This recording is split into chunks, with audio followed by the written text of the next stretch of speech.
형제자 여러분 안녕하세요. 오늘은 11월 20일 화요일 과거를 기억하고 미래를 꿈꾸다 라는 제목으로 욥기 29장 1절부터 14절까지를 묵상합니다. 1절 욥이 풍자에 이르되 나는 지난 세월과 하나님이 나를 보호하시던 때가 다시 오기를 원하노라.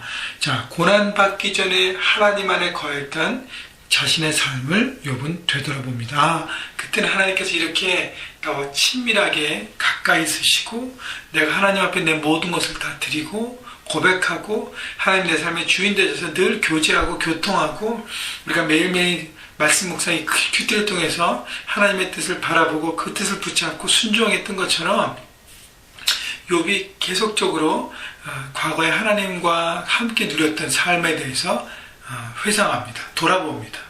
자, 그 돌아보는 이유는 뭐냐면 2절에 얘기했던 것처럼 다시 오기를 원하나. 지금 내가 이유 모를 고난 가운데 너무 어렵지만 그러나 이 모든 것을 통과하고 다시 그 과거의 영광을 다시 누릴 수 있는 하나님의 다스림과 그 모든 것을 경험할 수 있는 때가 반드시 올 것임을 욥은 바라봤다는 것입니다.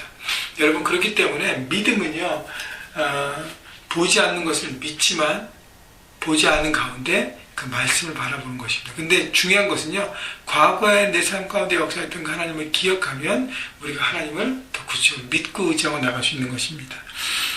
그때 나를 보호하셨던 하나님, 나를 지키시는 하나님은 우리를 지키십니다. 3절 그때에는 그의 등불이 내 머리에 빛이었고 내가 그의 빛을 힘입어 암흑에서도 걸어 다녔느니라. 빛을 비추어 주신 하나님, 내 삶의 모든 어둠을 물리치고 빛을 비추어 주신 하나님. 우리 삶에 우리가 하나님을 떠나면요, 자꾸 생각 가운데 어둠의 일들을 선택합니다. 삶의 현장에서 마찬가지고 어느 곳곳에든지. 그러나 하나님을 바라볼 때 그 빛이 임하면 어둠이 떠나가고 우리가 빛 가운데 올바른 삶의 선택을 하는 것입니다. 자, 그렇기 때문에 암흑에서도 걸어다녔느니라. 삶의 어떤 고난과 또 혹시 악한 영이 주는 많은 시험 가운데서도 우리가 능력 있게 이길 수 있는 힘이 바로 주께서 나와 함께 하시는 것이죠. 욥은 다시 한번 하나님의 그 빛을 사모하고 이 지금의 흑암 같은 삶에서 이길 것을, 넘어갈 것을 바라본 것이죠. 4절 내가 왕성하던 날과 같이 지내기를 원하노라. 그때는 하나님이 내 장막에 기름을 발라주셨더라. 욥은 과거에 하나님의 내 장막에 기름 발라줬다는 것은 내 삶이 부유했다는 것을 얘기하죠. 왜냐하면 욥은 지금 모든 것을 다 잊어버렸잖아요. 그죠?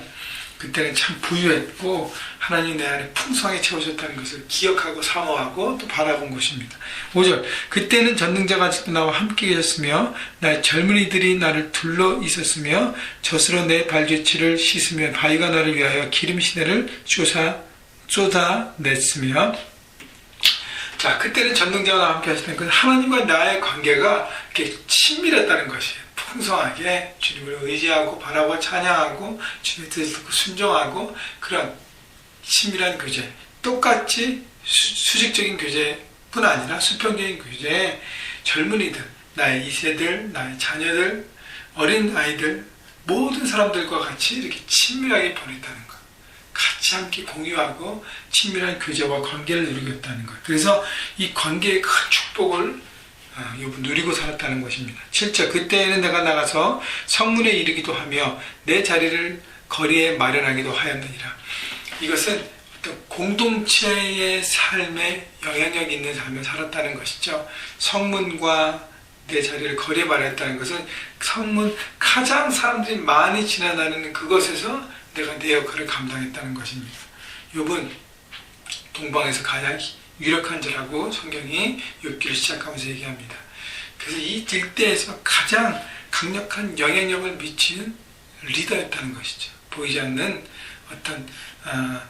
어떤 정치적인 자리는 없었지만 마을의 어떤 이렇게 어른처럼 귀한 지혜자고 능력자고 하나님을 사랑하는 또 하나님의 뜻 가운데 그 모든 것을 나타나는 귀한 하나님의 사람이었다는 것이죠. 그래서 우리가 하나님 앞에 거할 때 내 삶에서만 풍성한 능력과 풍성한 부유함을, 욥처럼 내 장막에 기름을 발라줬다는 것 고백처럼 내가 내 혼자 잘 먹고 잘 사는 부유함을 누리는 것뿐 아니라 내가 속해 있는 공동체와 사회에 귀한 영향력을 발휘하는 인생이 되어야 하는 것이죠. 8절 나를 보고 젊은이들은 숨으며 노인들은 일어나서 서며 유지들은 말을 삼가고 손으로 입을 가리며 지도자들은 말소리를 낮추었으니 그들의 혀가 입천장에 붙었느니라. 결국 젊은이들, 어른 세대들, 그 다음에 현재 있던 리더십 모든 사람들이 바로 욥의 영향력 아래에 있었다는 것입니다. 그래서 많은 사람들에게 하나님의 지혜를 조언하고 삶의 모범을 보였기 때문에 그의 언어와 그의 충고와 그의 모든 얘기들이 그들에게 귀한 가르침이 됐다는 것이죠. 11절 귀가 들은 즉 나를 축복하고 눈이 본 즉 나를 증언하였나니 이는 부르짖는 빈민과 도와줄 자 없는 고아를 내가 건졌음이라.